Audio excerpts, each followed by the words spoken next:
बांधवों, नागरिकों और सेवकों से उनकी योग्यता के अनुसार अलग अलग मिलकर सबका सम्मान किया। किसी को सिर झुकाकर प्रणाम किया, किसी को वाणी से अभिवादन किया, तो किसी को हृदय से लगाया, किसी से हाथ मिलाया, किसी को देखकर मुस्कुरा भर दिए और किसी को केवल प्रेम भरी दृष्टि से देख लिया। जिसकी जो इच्छा थी उसे वही वरदान दिया। इस प्रकार चांडाल पर्यंत सबको संतुष्ट करते गुरुजन सपत्नीक ब्राह्मण और वृद्धों का तथा दूसरे लोगों का भी आशीर्वाद ग्रहण करते एवं बंदी जनों से विरुदावली सुनते हुए सबके साथ भगवान श्री कृष्ण ने नगर में प्रवेश किया। शौनक जी, जिस समय भगवान राजमार्ग से जा रहे थे उस समय द्वारका की कुल कामिनियां भगवान के दर्शन को ही परमानंद मानकर अपनी अपनी अटारियों पर चढ़ गई। भगवान का वक्ष स्थल मूर्तिमान सौंदर्य लक्ष्मी का निवास स्थान है। उनका मुखारविंद नेत्रों के द्वारा पान करने के लिए सौंदर्य सुधा से भरा हुआ पात्र है। उनकी भुजाएं लोक पालकों को भी शक्ति देने वाली है। उनके चरण कमल भक्त परमहंसों के आश्रय हैं। उनके अंग अंग शोभा के धाम है। भगवान की इसी छवि को द्वारकावासी नित्य निरंतर निहारते रहते हैं, फिर भी उनकी आंखें एक क्षण के लिए भी तृप्त नहीं होती। द्वारका के राजपथ पर भगवान श्री कृष्ण के ऊपर श्वेत वर्ण का छत्र तना हुआ था। श्वेत चंवर डुलाए जा रहे थे। चारों ओर से पुष्पों की वर्षा हो रही थी। वे पीतांबर और वनमाला धारण किए हुए थे। इस समय वे ऐसे शोभायमान हुए मानो श्याम मेघ एक ही साथ सूर्य, चंद्रमा, इंद्रधनुष और बिजली से शोभायमान हो। भगवान सबसे पहले अपने माता पिता के महल में गए।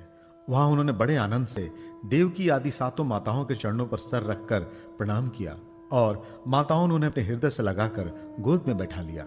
स्नेह के कारण उनके स्तनों से दूध की धारा बहने लगी। उनका हृदय हर्ष से विवल हो गया और वे आनंद के आंसुओं से उनका अभिषेक करने लगी। माताओं से आज्ञा लेकर वे अपने समस्त भोग सामग्रियों से संपन्न सर्वश्रेष्ठ भवन में गए। उनमें 16,000 पत्नियों के अलग अलग महल थे।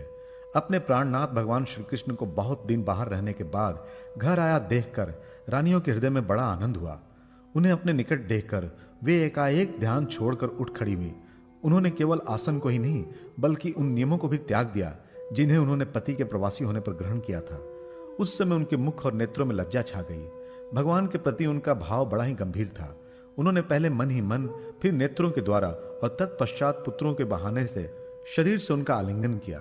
शौनक जी, उस समय उनके नेत्रों में जो प्रेम के आंसू छलक आए थे उन्हें संकोचवश उन्होंने बहुत रोका।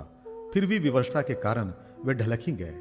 यद्यपि भगवान श्री कृष्ण एकांत में सर्वदा ही उनके पास रहते थे, तथापि उनके चरण कमल उन्हें पद पद पर नए नए जान पड़ते। भला स्वभाव से ही चंचल लक्ष्मी, जिन्हें एक क्षण के लिए भी कभी नहीं छोड़ती, उनकी सनिधि से किसी स्त्री को तृप्ति हो सकती है। जैसे वायु बासों के संघर्ष के दावानल पैदा करके उन्हें जला देता है, वैसे ही पृथ्वी के भार भूत और शक्तिशाली राजाओं में परस्पर फूट डालकर बिना शस्त्र ग्रहण किए ही भगवान श्री कृष्ण ने उन्हें कई अक्षौहिणी सेना सहित एक दूसरे से मरवा डाला और उसके बाद आप ही उपराम हो गए। साक्षात परमेश्वर ही अपनी लीला से इस मनुष्य लोक में अवतीर्ण हुए थे और सहस्त्रों रमणी रत्नों में रहकर उन्होंने साधारण मनुष्य की तरह क्रीड़ा की, जिनकी निर्मल और मधुर हंसी से उनके हृदय के उन्मुक्त भावों को सूचित करने वाली थी, जिनकी लजीली चितवन की चोट से बेसुध होकर विश्व विजयी कामदेव ने भी अपने धनुष का परित्याग कर दिया था। वे कमनीय कामनियां अपने काम विलासों से जिनके मन में तनिक भी क्षोभ नहीं पैदा कर सकी, उन आसंग भगवान श्री कृष्ण को संसार के लोग अपने ही समान कर्म करते देखकर आसक्त मनुष्य समझते हैं। यह उनकी मूर्खता है। यही तो भगवान की भगवत्ता है कि वे प्रकृति में स्थित होकर भी उसके गुणों से कभी लिप्त नहीं होते।